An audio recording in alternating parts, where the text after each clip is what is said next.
क्या राहुल गांधी से डर गए हैं देवेंद्र फडणवीस? आखिर महाराष्ट्र में ऐसा क्या होने जा रहा है कि राहुल गांधी के छात्रों वाले कार्यक्रम पर सियासत पहले ही गर्म हो गई है?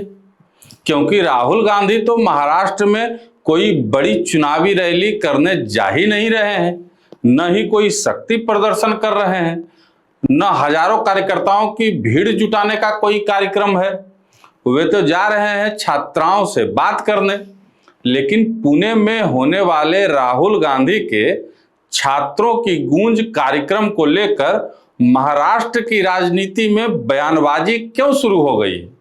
कार्यक्रम को पुलिस की अनुमति करीब 30 शर्तों के साथ क्यों मिली? और मुख्यमंत्री देवेंद्र फडणवीस ने भी राहुल गांधी पर निशाना क्यों साध दिया? अब कांग्रेस के नजरिए से सवाल बड़ा दिलचस्प है। अगर राहुल गांधी सिर्फ छात्रों से बातचीत करने जा रहे हैं तो बीजेपी इतनी बेचैन क्यों दिखाई दे रही है? असल कहानी यहीं से शुरू होती है। नमस्कार, मैं हूं निशिकांत और आज पॉलिटिकल थर्मामीटर में महाराष्ट्र का तापमान देखेंगे।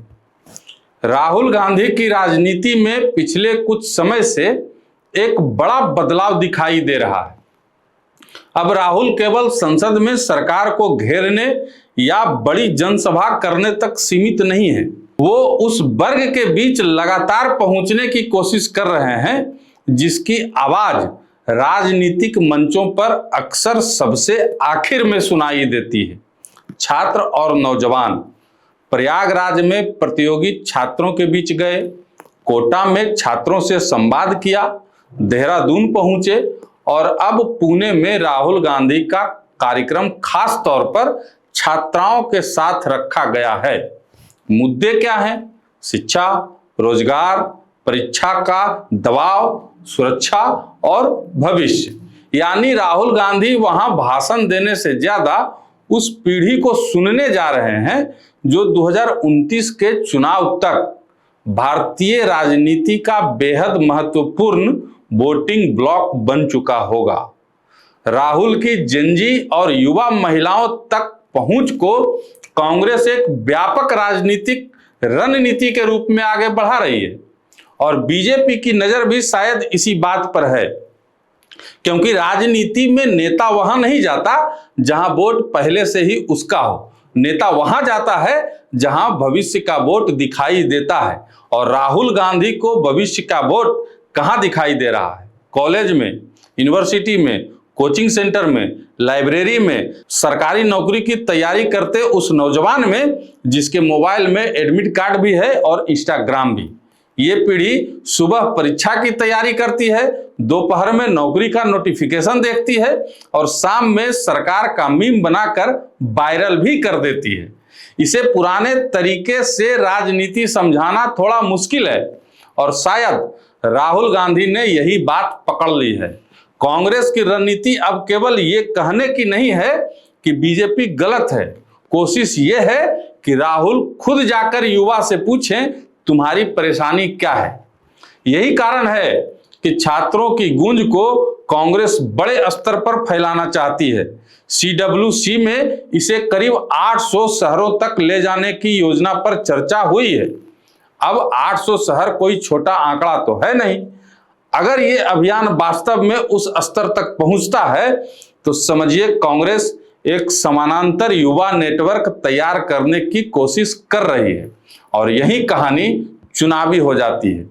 2014 में नरेंद्र मोदी की राजनीति को युवाओं का जबरदस्त समर्थन मिला था। नौकरी, विकास, नया भारत आकांक्षाओं से भरे युवा मतदाता ने बीजेपी के उभार में बड़ी भूमिका निभाई। अब राहुल गांधी उसी पीढ़ी की अगली खेप के बीच अपना राजनीतिक आधार तलाश रहे हैं। लेकिन फर्क देखिए, राहुल उन्हें केवल रोजगार का सपना नहीं दिखाना चाहते, वे उनकी मौजूदा नाराजगी पकड़ने की कोशिश कर रहे हैं। पेपर लीक क्यों? भर्ती समय पर क्यों नहीं? परीक्षा व्यवस्था में गड़बड़ी क्यों? डिग्री के बाद रोजगार कहां? और महिला छात्राओं के सामने एक अतिरिक्त सवाल, सुरक्षा और बराबर अवसर का क्या? अब फडणवीस राहुल पर हमला करें तो कांग्रेस को इससे नुकसान होगा या फायदा? मेरे हिसाब से यही राजनीति बड़ी मजेदार हो जाती है, क्योंकि राहुल के कार्यक्रम की जितनी आलोचना होगी उतनी चर्चा होगी और कांग्रेस कह सकती है कि हम छात्रों से बात करने आए थे, सरकार हमारे कार्यक्रम पर ही बात करने लगी, यानी विरोध भी प्रचार बन सकता है। लेकिन राहुल गांधी के लिए भी परीक्षा आसान नहीं है। युवाओं के साथ फोटो खिंचवाना आसान है, युवाओं का भरोसा जितना कठिन है, क्योंकि जेनजी किसी पार्टी की अस्थाई जागीर तो है नहीं। वो बीजेपी से सवाल कर सकती है तो कांग्रेस से भी करेगी। राहुल रोजगार पूछेंगे तो युवा कांग्रेस की राज्य सरकारों का रिकॉर्ड भी पूछ सकता है। पेपर लीक पर सरकार को घेरेंगे तो जहां कांग्रेस सत्ता में है वहां की परीक्षा व्यवस्था का हिसाब भी देना पड़ेगा और यही राहुल गांधी के अभियान की असली कसौटी होगी।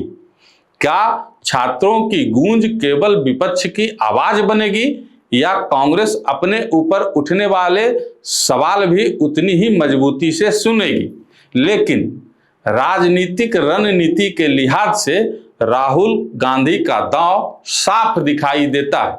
एक तरफ उन्होंने बीजेपी के सामने सवाल रख दिया, मोदी के बाद कौन, और दूसरी तरफ देश के युवाओं के बीच जाकर एक और सवाल खड़ा कर रहे हैं, 2029 में युवा किसके साथ? यही दोनों सवाल अगर आपस में जुड़ गए तो कांग्रेस के पास 2029 के लिए एक बड़ा नैरेटिव तैयार हो सकता है। एक तरफ बीजेपी के नेतृत्व के भविष्य पर सवाल है, दूसरी तरफ राहुल गांधी को भविष्य की पीढ़ी के बीच स्थापित करने की कोशिश, और पुणे उसी कहानी का अगला पड़ाव है। इसलिए मामला सिर्फ एक कार्यक्रम का नहीं है, मामला उस वोटर का है जो आज कॉलेज में बैठा है और 2029 में सरकार चुनने निकलेगा। फडणवीस राहुल गांधी से डरे हैं या नहीं, ये तो फडणवीस ही जाने, लेकिन राहुल के कार्यक्रम पर महाराष्ट्र की सत्ता प्रतिक्रिया दे रही है। इसका मतलब इतना जरूर है कि राहुल गांधी की युवा राजनीति अब नजरअंदाज करने लायक नहीं रही और कांग्रेस के लिए यही पहली जीत है। पहले राहुल के कार्यक्रम की चर्चा छात्र करते थे, अब सरकार भी कर रही है। अब देखना है कि पुणे से उठने वाली छात्रों की गूंज सिर्फ महाराष्ट्र तक रहती है या 2029 आते आते उसकी आवाज दिल्ली तक सुनाई देती है। आपको क्या लगता है? कमेंट बॉक्स में जरूर बताइएगा।